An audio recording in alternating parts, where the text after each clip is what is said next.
Assalomu alaykum, hurmatli prezident. 16 yildan buyon tekstil sohasida ishlab kelaman va 2017 dan boshlab brendga, marketingga e'tibor berishni boshladik. 7 yil ichida brendimizni kuchaytirdik.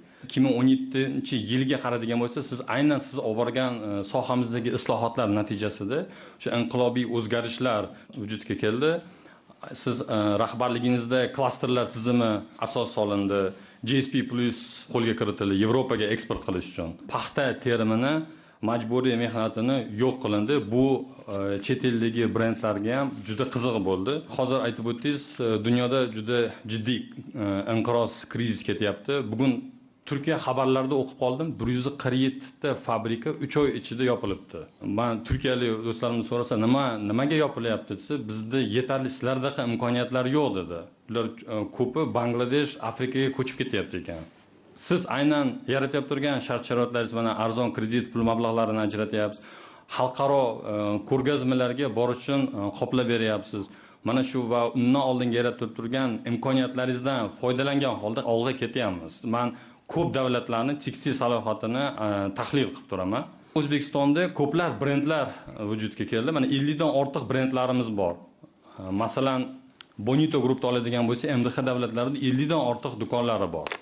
Yaponiyaga sochiq eksport qilyapmiz. Kostyum shimlarimizni Yevropaga, Amerikaga eksport qilyapmiz. 30 yil ichida qilinadigan ishni siz 7 yilda qilib berdingiz.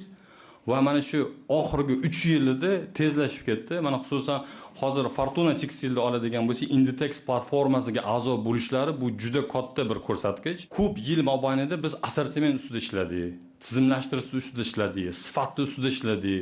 Lekin brend yaratish, targ'ibot, marketing deymiz, shunga ahamiyat bermadik. Aynan mana shu targ'ibot, brending yuqori qiymatli mahsulot ishlab chiqarishni vujudga keltiradi.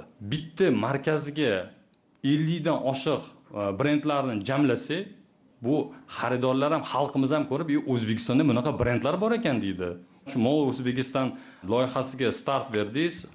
Aynan mana shu loyiha brendlarni targ'ibotiga yordam beradi deb o'ylayman. Barcha tekstilchilarning nomidan, brend egalarining nomidan ushbu loyihani tasdiqlagan uchun, start bergan uchun minnatdorchilik bildiraman. Qo'chqorovga topshiriq, Markaziy bankda mana birinchi o'rinbosar o'tiribdi. Mall of O'zbekistonga banklar o'zlari kredit bersin. Bu 1 yil o'tadi, 2 yil o'tadi, 3 yil o'tadi, juda ijobiy ta'sirini ko'rsatadi. Ishlaringizda muvaffaqiyat.